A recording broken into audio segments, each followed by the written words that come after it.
I got engaged to my fiancé, Eric, 2 months ago. He moved in with me and my daughter, Zoe. Everything was going well until he started complaining about Zoe's cat, which is strange because the cat is so sweet and quiet most of the time, and so I had no idea what the issue was exactly. Anyways, he went from complaining about the cat to making demands about her. He gave Zoe a list of places the cat can and can't go, things she is allowed to touch, banned her from places like the kitchen and sofa, which is Zoe's favorite place to cuddle with her cat. Zoe showed me this list, and I had an argument with him telling him he needed to stop this because it was ridiculous. He ranted about this being his house too, and how he expected things to change after we get married. A few days ago, I was at work and got a call from Zoe, crying, saying her cat wasn't in her room and in the house. I freaked out too, and went home to look for her. Zoe and I looked for 2 hours before a neighbor of ours brought her out and told us that he saw Eric leaving her outside and getting in his car and leaving. I was surprised and quite angry. Zoe took her cat and went back inside. I immediately drove to my future in-laws' home where Eric said he would be. The second I saw him sitting with his family, I went off and blew up at him in front of everyone. His mum asked what was happening, and I told her that her son got my daughter's indoor cat outside the house, probably hoping for her to get lost. He argued about wanting me to stop spouting nonsense and go home, and we would talk there instead, but I refused. It got worse, and I ended up leaving after his family flipped out at him. He sent a bunch of texts talking about the stunt I pulled in front of his family. He said that he didn't mean to leave the cat out, but after checking the cams, I confirmed it. He still insisted that I humiliated him in front of his family and tried to turn them against him. He's been staying with a friend and has stopped calling and texting. Am I the asshole for blowing up on him in front of his family? Not the asshole. What he did is horrible, but what it says about him is way worse. He doesn't just lack empathy, but also respect for you and your daughter, and integrity. OP should not only dump Eric, but she should take that video footage straight to the police and file a complaint of animal abandonment. In my state, that's a misdemeanor. Yes, OP, please press charges. You need this man out of your house. This was him attempting to kill the cat without getting his hands dirty. Next time, he'll make sure the cameras are off and the cat doesn't live. His house too? Really? He moved in and now makes all the rules? How much do you value this controlling relationship? This man is going to get worse and more demanding. Set your boundaries and toss this person to the roadside. You and your daughter will be much happier in the long run. Quote, he expects things to change after we get married? Big red flag. The best choice is no wedding at all. Yep, this is the statement that jumped out at me as well. Do not marry this man, OP. He is controlling as hell and wants you to keep quiet about it. He's starting off small by using his authority to ban the cat from certain places and rooms. It won't stop there. Next story. For background, I'm recovering from an eating disorder. Part of my recovery means that if I'm hungry, I need to eat. I need to get used to responding to hunger by eating. If I don't eat when I'm hungry, it can become a habit and I could relapse. I know that's hard for a lot of people to understand, but it's the best way that I can explain it. I always carry snacks to accommodate this. My boyfriend asked me to go to a family event with him at his aunt's house. Dinner was at 6:30, but the gathering started at 4 and we were on time. Around 5:30, I started to feel hungry, so I ate a small granola bar to reinforce the eat when you're hungry rule. Dinner was at 6:30 and excellent. When we left, my boyfriend was upset. He said that I offended his family by eating a snack before dinner was served and implied they were bad hosts. He said that I should have waited. I reminded him that I have to eat when I'm hungry. He said dinner was in an hour and should have been sufficient to enforce the rule, but it doesn't work that way. I have to eat as soon as I realize I'm hungry, or it's a slippery slope that could lead to me going without food. Boyfriend was angry and accused me of wanting attention and being inconsiderate. Should I have waited? Was I being too rigid? Not the asshole. Seems to me it's the other way around and he's the one being too frigid. You have a valid explanation as to why you have a snack, and anyone in the know would be understanding of that. Plus, it's a granola bar. That's like the definition of a quick, easy, non-messy snack. It's not like she walked in there with a fast food bag or asked to use their microwave to make a meal or something. I definitely can relate. I've had some food-related issues before, and when I get hungry, if I wait too long to eat after a certain point, I can't anymore. I would definitely bring a quick, easy snack or something if I was worried about it. Not the asshole. Your boyfriend seems like he doesn't really understand the importance of your recovery and making sure that the rules are followed to prevent a relapse. Absolutely agree. OP is being wonderfully vigilant about their recovery. It is so hard to learn to take good care of ourselves, especially after something like an eating disorder, and OP is working so hard at it. For the boyfriend to dismiss all of that because he didn't want to make his parents feel bad for being bad hosts makes him the asshole, not the asshole OP. This, OP, I wish you the best on your continuing recovery, and congratulations on all you've achieved so far. If your boyfriend isn't supporting you and cheering you on, then it's time to reevaluate the relationship. I hope your boyfriend has some other redeeming qualities, because he's sure not coming off well from this, not the asshole. You are exactly correct, and your boyfriend is more concerned with appearances than your well-being. Update, we broke up. We had a long talk about what happened, and he couldn't acknowledge that I know what's best for my recovery. He said relationships are about compromise. I said that doesn't apply to my health. He said that it applies to everything, so I said that we should give each other space. Thank you, everyone. Without your comments, I wouldn't have had the confidence to stand up for myself. Next story. I have a 2-year-old son with my ex. He was honest and told me he didn't want to be a dad and that he believed he was too selfish to be a good one. I didn't want an abortion, and he said that he wouldn't force me to get one, so we came to an agreement. I would have the baby, and he would help me financially, but I wouldn't expect anything else from him. My friend Nancy, who is a close family friend of my ex's, recently wouldn't stop asking me if my ex was my son's father, since he looks like him. Only my family knows he is, and I wasn't going to tell her at first, but Nancy is one of my best friends, and I thought that I could trust her. I asked her not to tell anyone, as I didn't want it to be public knowledge. Despite agreeing not to, she ended up telling not only my ex about me supposedly hiding his baby from him, but also his entire family. It's caused a lot of issues, and my ex's family have a lawyer threatening to take my son away from me. My ex's family are influential, and I can't afford to fight them in court, so I'm genuinely terrified of them. Nancy tried to apologize to me after my ex told her that he had always known about our son. I was so angry and upset that I just yelled at her until she left. I told her she was a cow and that she had ruined my life. Nancy has been getting sympathy from some of our mutual friends who think that I was too harsh, since she thought that she was doing the right thing by telling my ex, who is like family to her, that he had a child. Am I the asshole? Not the asshole at all. You and your ex made a decision between the two of you that you both feel is best for your child and yourselves. If she truly felt concern for your child and believed you were hiding this child from him, she would have only told him. But instead, she chose to air your personal situation to his family. It sounds like her goal was to start drama. You and your ex should go to court ASAP and establish a court-ordered arrangement where he agrees to pay child support and to whatever visitation agreements you two agree with. The judge doesn't have to make an arrangement for you two if you can agree to the terms of the parenting plan. This way, the family will be less likely to try and take your son, if at all. Your ex should also deal with his family in this situation and explain to them that he already knew and you two already made arrangements.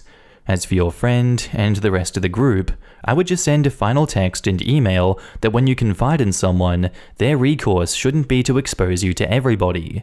When they prove they don't respect your privacy and violate your trust, you have no need for them in your life any longer. Express that arrangements had been made between the parents and things were peaceful, but she single-handedly brought strife into not only your life, but your child's life as well, and that's not the kind of friend or influence that you want or need. She could have asked you if he knew, but chose not to. She could have approached him privately, but chose not to. She wanted to look like a hero for exposing you, but there was no good deed done that day. Not the asshole. She didn't just tell your ex, but also his family. She, in knowing best, has potentially created a situation for him and a huge legal issue for you, which you not only can't afford, but also could result in you losing custody of your child. Yes, You have the right to be angry. Her interfering could ruin your life. Not only did she tell the ex and the family, she went and complained about the situation to mutual friends. There is an argument that could be made for sharing it with her father, not the extended family, and definitely not the mutual friends. What an asshole. Yeah, this is less I wanted to do the right thing, and more I wanted attention for being perceived as a person doing something noble. A person who genuinely thought they were helping would have only spoken to the ex and let him decide what to do with that information. A person who wants an audience will tell as many people as possible in an effort to soak up attention and praise. Time for the next story. I'm a single mother to an 11-year-old girl. We recently got moved from the UK to America by my company, and it has been quite an adjustment, but we are settling in well enough. She misses her friends and the family that we left behind, but we Zoom regularly, and she has begun to make new friends, especially after I found her a new dojang to continue her taekwondo. All in all, everything has been going fine, except for one thing. Our next-door neighbor is a stay-at-home mother to 3 girls, aged 12, 10, and 6.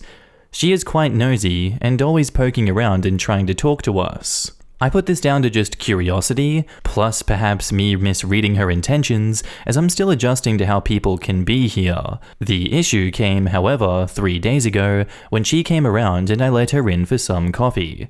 She tried to convince me to sign my daughter up to some kind of preteen beauty pageant. I won't lie, I was shocked by this. I don't know how anyone does this kind of thing, and they seem disgusting to me. I didn't want to be rude, as apparently all 3 of her girls do it, so I didn't share that thought, and instead, I told her that it really wasn't my daughter's cup of tea, as she is a total tomboy and is always wearing jeans and whatever gaming t-shirt that she can find. My neighbor tutted at this and said that she had seen and commented on what a waste it was, as my daughter was so pretty, and I was letting her waste her potential with all those boy things. She even tried to suggest that it was something our girls could bond over, and how she would teach her how to walk and dress, and do makeup for it, and how it would be much more fun than fighting and getting bruises. I won't lie, I was getting angry at this, and I told her that my daughter was much too young for that kind of thing, and I wouldn't force her either, as I knew that she would have no interest. She tried to say that we should ask her, and that I shouldn't make this kind of choice on my own, and implied that with how busy I must be at work, normal girly things would slip by me and it's okay. At this point, I told her to get out of my house and to mind her own business, and to not dare question how I parent my daughter, bringing up that I was polite enough not to say how disgusting I think it is that she makes her daughters do those kinds of pageants. This led to a lot of gasping and shocked anger from her before she stormed out. I have had a little time to cool off since then, and maybe I snapped too easily. It's tough raising my daughter alone, and I didn't like the implication that I was failing her in some way, plus I know these shows are more common in America than the UK, so maybe I tripped over some cultural landmine. Since then, every time she sees me and my daughter, she gives us very dirty looks. Did I F up here? Should I try to mend the rift that I caused? Maybe I misread what she intended to be kind as an attack. Still not letting my daughter do pageants though. Not the asshole. Sounds like she either can't handle girls veering from the traditional uber-feminine path, or one or more of her daughters was asking why they had to do those pageants when other girls like your daughter don't have to, and why couldn't they do taekwondo like your daughter? And OP replies, I had figured it might be the former. I'd not even considered the latter. I hope it's not that, as that makes me sad for them if it is. Yes, and most of us here think those pageants are gross too. Yeah, many Americans find those pageants gross, a way to sexualize young girls. They're expensive, and often used by mothers to fulfill their own sense of self-worth. I seriously question the mental health of mothers who encourage and sometimes force their young daughters to participate. Did you move to the southern states? Because this sounds like a very southern suburban mum vibe from the lady that you described. I'm from the south, so I'm quite familiar. Either way, not the asshole. People like this will step all over you if you don't set boundaries and expectations. They take advantage of people's instincts to be kind and non-confrontational just so they can be assholes. You are definitely not the asshole. OP replies, Tennessee is the state that we moved to. Ha, I knew it. I'm from the South, and this sort of lady, not always about beauty pageants but the general attitude, is plentiful down here. As I said, you are not the asshole. Good for you for sticking up for your daughter. Hopefully you can find some neighbors that are easier to get along with. And OP replies, there's a lovely older lady down the street who brings us baked goods, and the day we moved in brought us a casserole as we were clearly too busy to cook, so I think that I can say that we've met both sides of the spectrum. Next story. I am a 27-year-old woman, and I briefly dated a guy in college. He got really clingy and wouldn't let me break up with him, and I ended up moving apartments. So years later, a few times a year I get social media requests from extra accounts that he's made after I blocked him. I figured that it was him, but some sleuthing confirmed it. I just kept not approving those new follow requests and deleting anyone off my social media if I wasn't sure who they were. I also found out he got access to my work calendar for a little while by making a fake client account. Actual clients of mine can see my availability to book meetings, but he was just trying to see when I was working, I think. But I recently moved back to my old town, and I joined a hiking group. And then, guess who happened to be into hiking? I damn near crapped a brick when I saw him, and I just left. I took a picture before I went, and I went home to figure out what to do. I didn't want this guy in my business anymore. He was honestly scaring me. But cops don't really do crap until an actual crime has happened. And making 15 fake Instagrams and showing up at one hiking group didn't seem like something they'd take seriously. So I filed a report anyway, but didn't expect it to go anywhere. Then I also unblocked him long enough to find his mum and dad's Facebook account, and when I did, I also realized he was engaged to a woman. I was pissed off first that he was being so creepy, then that he was doing that when engaged secretly. So I took my screenshots of 15 fake Instagram accounts, fake client accounts, etc. that he had made, and evidence of them being linked to his phone number, and sent them to his family and fiancé, along with the picture from hiking. And I said that I dated this man in college 6 years ago, and multiple times a year he tries to circumvent the fact that I have him blocked on social media by making fake accounts to friend me. And he showed up where I was at, and I filed a police report, and if any of them care about him at all, they better talk some sense into him, and tell him he best leave me alone, because if he kept coming around or trying to con me into giving him access to my life or location info on social media, I would be pursuing it legally. His parents didn't answer at first, but his fiancé flipped out at me, calling me a liar. Then his parents chimed in the group chat, saying that they would have a talk with their son, but the way that I brought this to their attention with a Facebook Messenger group was insensitive. I got frustrated and said that being stalked was insensitive, and I would appreciate it if they took this up with their son instead of me. And I was trying to give them a chance to hear it from me when he still has a chance to cut it out, and not from a collect call from jail. The three of them blocked me, but I haven't heard a thing from my ex. I don't know if his family or girl believes me, but I'm hoping that the fact that they probably asked him about it scared him straight. Am I the asshole for having to put a stop to stalking like this? Not the asshole. You're already being very nice about it considering what a creep he is. If she still wants to marry him, it's really on her. Who knows? Maybe she dumps his ass and he switches target, which is also pretty horrifying.